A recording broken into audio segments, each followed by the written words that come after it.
He was once the most dynamic wide receiver. He could route you up, turn a short pass into a long touchdown, and the toe taps. A 6th-round pick who defied the odds to become a generational talent. But in the blink of an eye, Antonio Brown went from highlight reels to headlines for the wrong reasons. This is the rise and the chaotic fall of Antonio Brown. Antonio Brown's story started in Liberty City, Miami, one of the toughest neighborhoods in America. Raised by a single mother, he faced adversity from day one. He bounced from home to home as a teen, even living with coaches just to chase his dream. Antonio wasn't a highly rated recruit. In fact, he was a 0-star recruit. Antonio Brown chose to play college football at Central Michigan, where he wasn't just good, he was spectacular. He racked up over 3,000 receiving yards in 3 years, but scouts weren't convinced. Too small, too raw, too risky. He was drafted in the 6th round of the 2010 NFL Draft, 195th overall by the Pittsburgh Steelers. Most people didn't blink an eye, but Antonio Brown didn't just want to make the team, he wanted to be great. Rookie year got limited playing time, had 16 catches for 167 yards, but second year he recorded his first 1,000-yard season. AB was becoming to be a household name.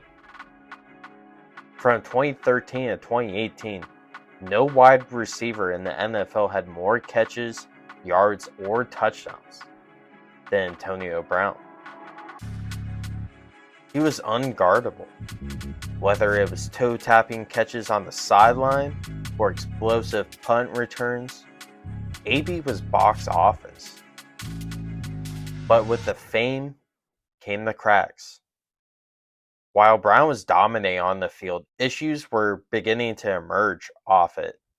In 2016, he was fined for excessive celebrations and the Facebook live streaming from the Steelers locker room, breaking a sacred NFL rule. Still, most people brushed it off, just AB being AB. Then came the public clashes with quarterback Ben Roethlisberger and head coach Mike Tomlin. Brown reportedly threw a football at a teammate during practice and skipped crucial meetings and would show up late. Brown was benched in Week 17 for disciplinary reasons and never played another down for the Steelers. New team, new start was the motto for AB. But the chaos followed, and this time it escalated quickly. He arrived at camp in a hot air balloon. I'm not kidding, he really did. Then missed practices due to frostbite on his feet from a cryotherapy session gone wrong. Next, he refused to wear the league-approved helmet and filed multiple grievances. Each day brought a new headline. The tipping point? Brown publicly clashed with Raiders GM Mike Mayock, allegedly calling him a racial slur and threatening to hit him. Within days of signing a $30 million guaranteed deal, the Raiders released him. Enter the New England Patriots. Bill Belichick gave Brown one last shot, and for the moment, it looked like redemption for AB. In his first game with the Patriots, Brown caught 4 passes and a touchdown. It was looking bright again for AB. But it didn't last.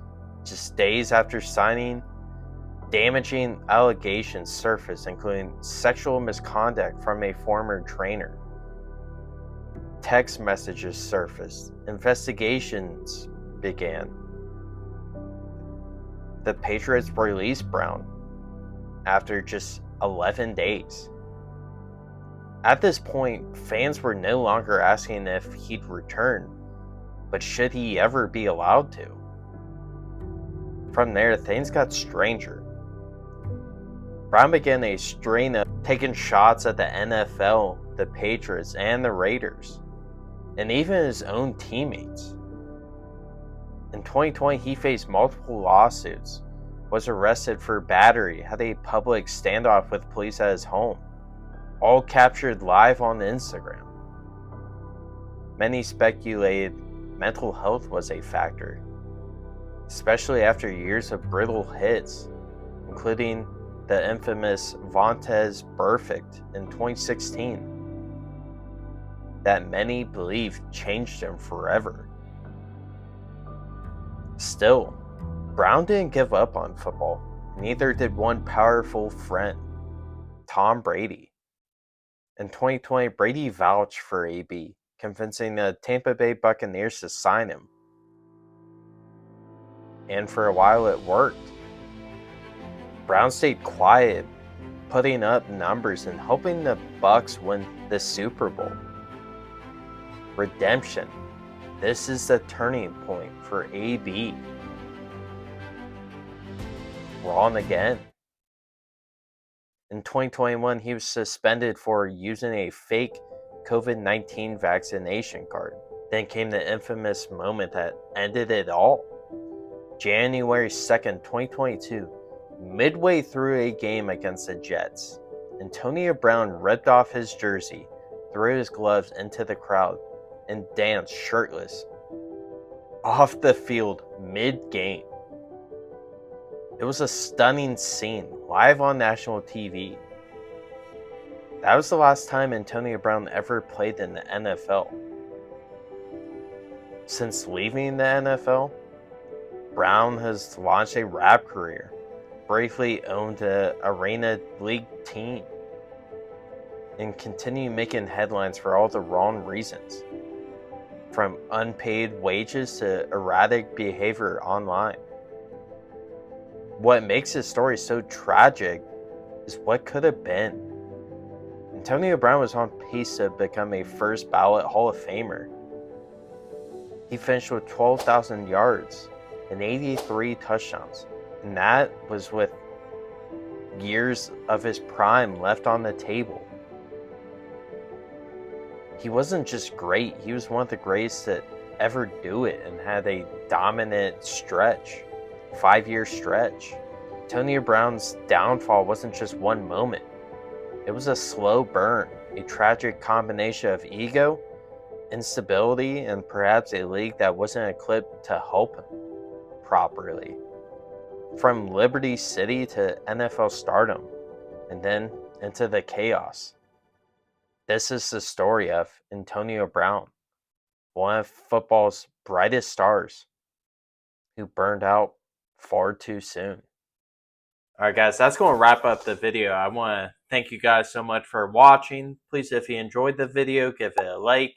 And if you're new here or you haven't subscribed already, please hit the subscribe button for me. I'd greatly appreciate it. I'll see you guys next time. Peace.